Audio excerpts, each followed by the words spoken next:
9 ED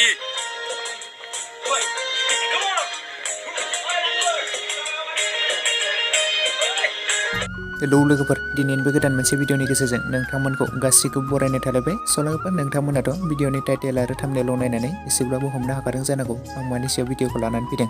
स' लोगोफोर SP choreography बेनारनिफ्राय दिहुनजानाय गोदानै आबुं मोनसे आपकामिं मिउजिक भिडिअनि सायाव एसे शेयार खालामना होनो नैबे भिडिअखौ लानानै फैनाय जादों। स' बे आपकामिं मिउजिक भिडिअनि टाइटेल आरो थाम्बनेइलनि मुङानो जादों पहेली बार।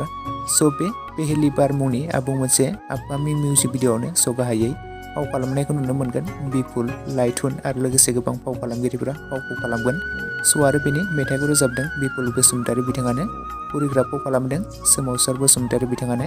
स' लोगोफोर बे फैनो गोनां आपकामिं मिउजिक भिडिअखौ सोर सोर नोंथांमोना नायनो थाखाय एक्साइटेड बयबो कमेन्ट्स खालामोब्लानो जाबाय। स' जेब्ला रिलिज खालामो अब्ला आं बेनि सायाव गोदानै मोनसे नोंथांमोननो आपडेटनि गेजेरजों फोरमायनानै होगोन। स' बे मिउजिक भिडिअखौ आरो माबादि जागोन बयबो फोरमायहरदो। स' बे मिउजिक भिडिअआथ' जोबोद मोजां जागोन बायदि मोनदों, मानोना बिथां बिपुल बसुमतारीमोन फाव खालामनाय मिउजिक भिडिअफोरा माबादि जायो स' नोंथांमोनाथ' बयबो मिथिखायो, आरो बिथां बिपुल बसुमतारीनि मेथाइ रोजाबनायफोरा माबादि जायो स' नोंथांमोना बयबो मिथिखायो।